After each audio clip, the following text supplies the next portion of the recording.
It's Tuesday, July 16th, 2024. This is CBS News Mornings.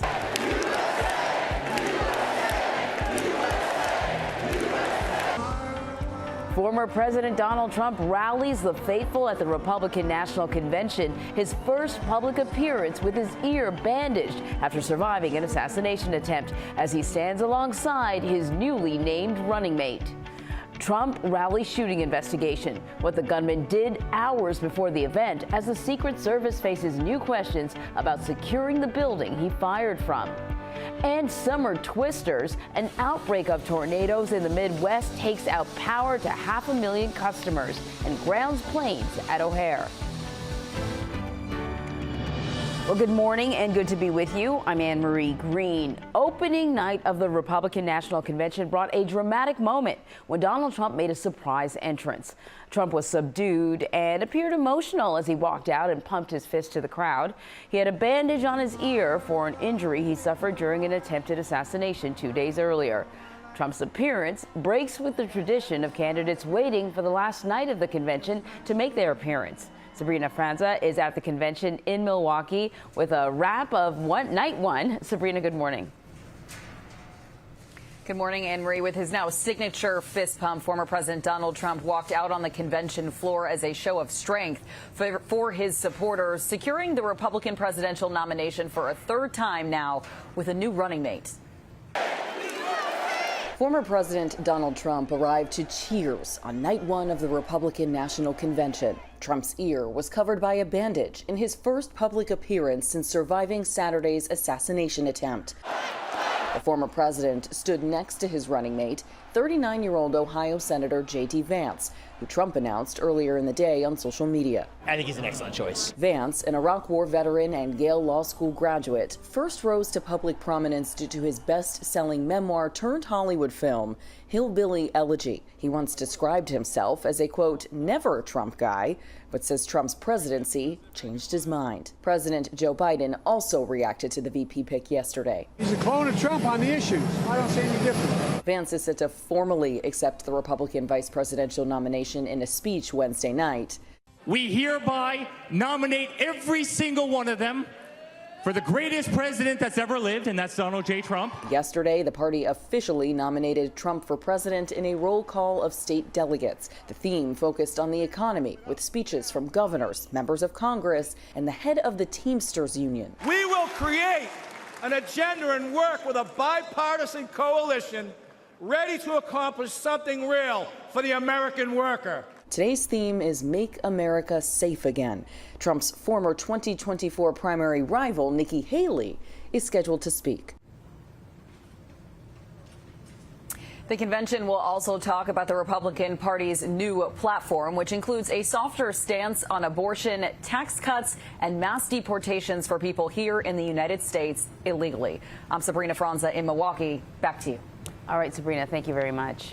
Oh, we are learning new details about the shooter at Donald Trump's rally in Pennsylvania. Thomas Matthew Crooks went to a gun range near Pittsburgh in the days before the shooting, and just hours ahead of the rally, he bought a box of ammunition for his father's AR-style rifle.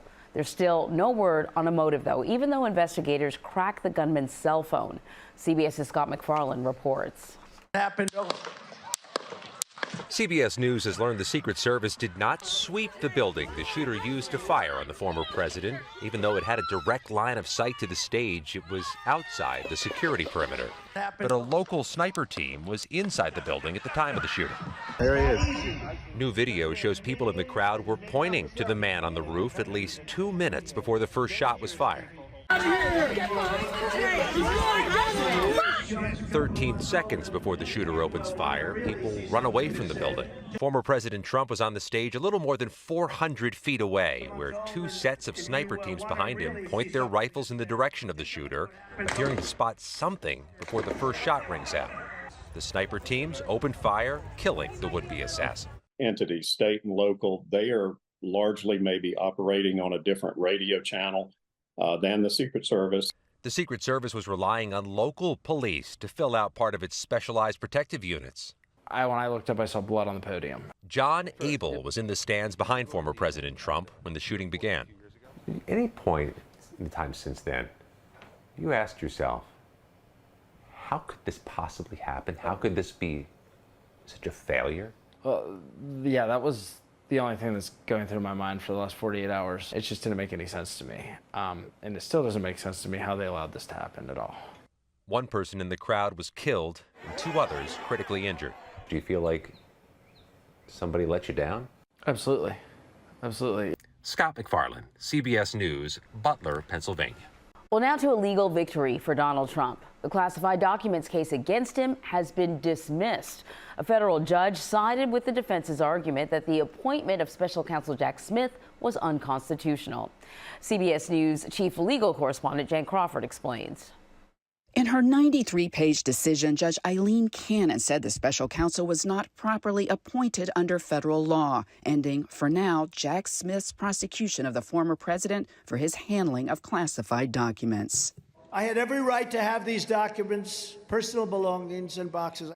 On Truth Social, Trump hailed the dismissal of what he called a lawless indictment.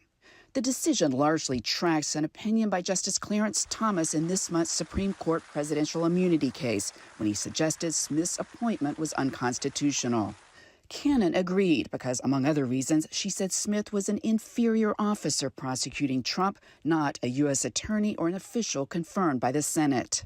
If the political branches wish to grant the Attorney General power to appoint Special Counsel Smith to investigate and prosecute this action with the full powers of a United States attorney, there is a valid means by which to do so. She's not saying that it's impossible to have a special counsel appointed. She's saying if you are going to do it, there are specific pathways that are permissible under the Constitution to do it. And the Justice Department just didn't take one of those pathways here. This was widely seen as the strongest of the cases against Trump, though a trial was highly unlikely before the election in November. Now, those odds are about zero. Jan Crawford, CBS News, Washington. Well, President Biden is ordering the Secret Service to protect independent presidential candidate Robert F. Kennedy Jr. Kennedy's campaign has been asking for extra security after several incidents, including the arrest of a man last October for trespassing at Kennedy's Los Angeles home.